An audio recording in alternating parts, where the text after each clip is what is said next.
Rockstadt Extreme Fest is a metal festival which is held every year in Rajnov, Romania. This year was the 10th edition, and it was my first metal festival in Europe. The lineup has a strong focus on genres such as death metal and black metal, but at the same time, it has a good variety. You'll find all the death metal favorites such as Behemoth, Suffocation, and Deicide, but then at the same time, you've got bands like Saxon, Dragon Force, and Nanowire of Steel, for example, just to mix up things a bit. This year's lineup featured 107 bands. Arcona was also meant to perform, making it 108, but had to cancel on the day of their performance due to visa issues. The festival in previous years took place across 5 days, but given the occasion of this being the 10th anniversary, the organisers decided to add another day, and while it only featured 6 bands, it was still a welcome addition. This change is exclusive to the 2024 edition, and next year's will take place across 5 days, just like how it did before. In order to make your way to this festival, assuming you're not already in Romania, you'll need to get a flight to Bucharest.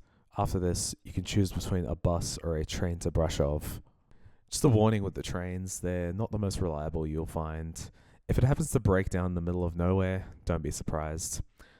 I told this to some of the Romanian locals I met later, and all they said was, "Welcome to Romania." Seems like it's nothing new there.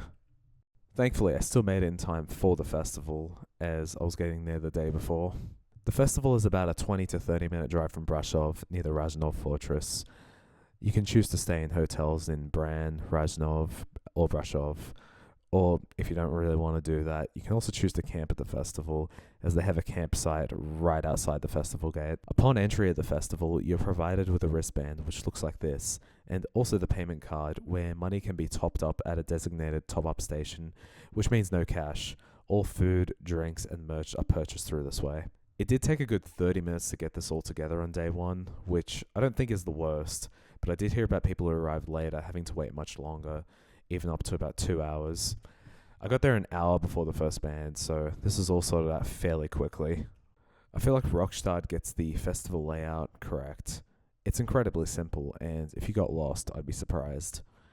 There's 2 main sections. The first is when you walk in and you see the 2 main twin stages, one being the Adrian Regina stage and the other being the Brasov stage.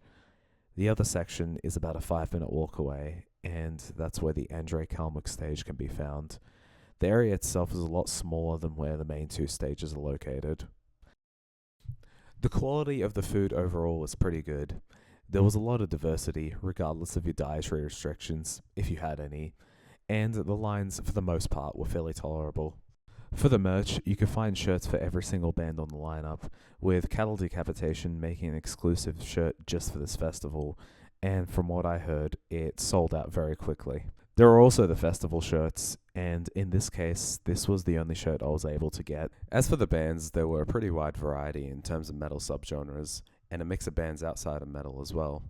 The headliners were Behemoth, Amon Amarth, Creator, Dimmu Borgir, Suicidal Tendencies, and Pendulum, respective of each day.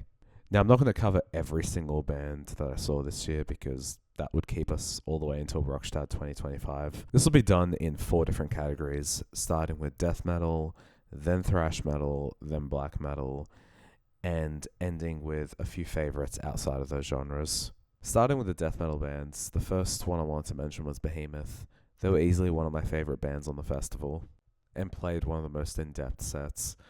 They were on their Outliving Christ tour, playing a full production of the set list shown on screen. They sounded amazing, and out of the 3 times I've seen them, this was quite easily my favorite. Earlier on that same day was Cattle Decapitation, who were the other headliner for the night. Much like Behemoth, I thought they played an incredible set. My only downside was the omission of forced gender reassignment.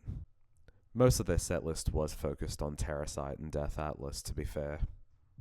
Some other death metal bands I caught at the festival were Suffocation, Aborted, Massacre, Left to Die, and Incantation, just to name a few examples.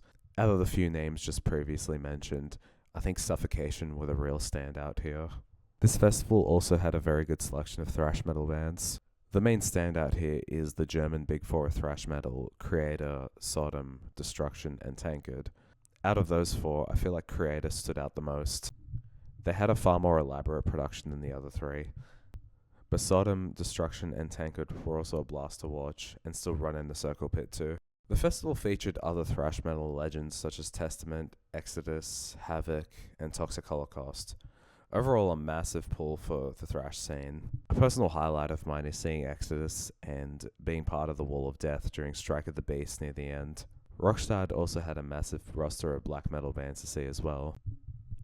We did mention Behemoth in the death metal section, but I feel like they fit in here as well. Some other examples include Cult of Fire, Watain, Dark Funeral, Abath, Dimmu Borgir, and 1349, just to name a few examples. The two standout black metal bands for me were Watain and Abath. Watain's stage setup of lit up candles also looked amazing well past midnight, and they also sound very raw, even in a live setting. It was a welcome change of pace to hear Abath only play Immortal content, as in my opinion, that's his best work. Outside of those genres, a few personal favourites of mine included LVT, Fear Factory, Dragon Force, Goodalax, and Frog Leaps as examples. LVT and Fear Factory are all-time favourite bands of mine, and any chance to see them is always a treat. I hadn't seen LVT in years, and seeing some of the newer songs played live was great, despite their hurdy-gurdy player being absent, who left the band shortly after. I'd seen Fear Factory support Machine Head earlier this year, but in my opinion, they brought a much better setlist to this festival. Dragon Force is a bit of a meme in the metal community, but regardless, they were still a lot of fun live. It's probably the only place you'd see Circle Pits to power metal covers of Taylor Swift, and songs about Zelda and Skyrim in the same set. Goodalax was also another personal favourite of mine that I saw, due to the utter batshit insane pits, which I lost my phone in, and that had the screen protector shattered. It was a bit of panic in the moment, but they're probably the most fun I've had during that whole day. I also wanted to mention Frog Leap, who were the final band to play on the festival after the headliners of Day 6, Pendulum, who I unfortunately did not get to see. I've been a fan of Leo on his YouTube for several years, and I didn't even know he toured until it was announced for this festival. I appreciate that he covered the Pokemon theme song live, which is my personal favourite cover of his. Overall, I feel like Rockstadt Extreme Fest was an amazing introduction to the European metal scene. You'll get to see a large amount of bands across the metal genre, and a few outside of metal as well.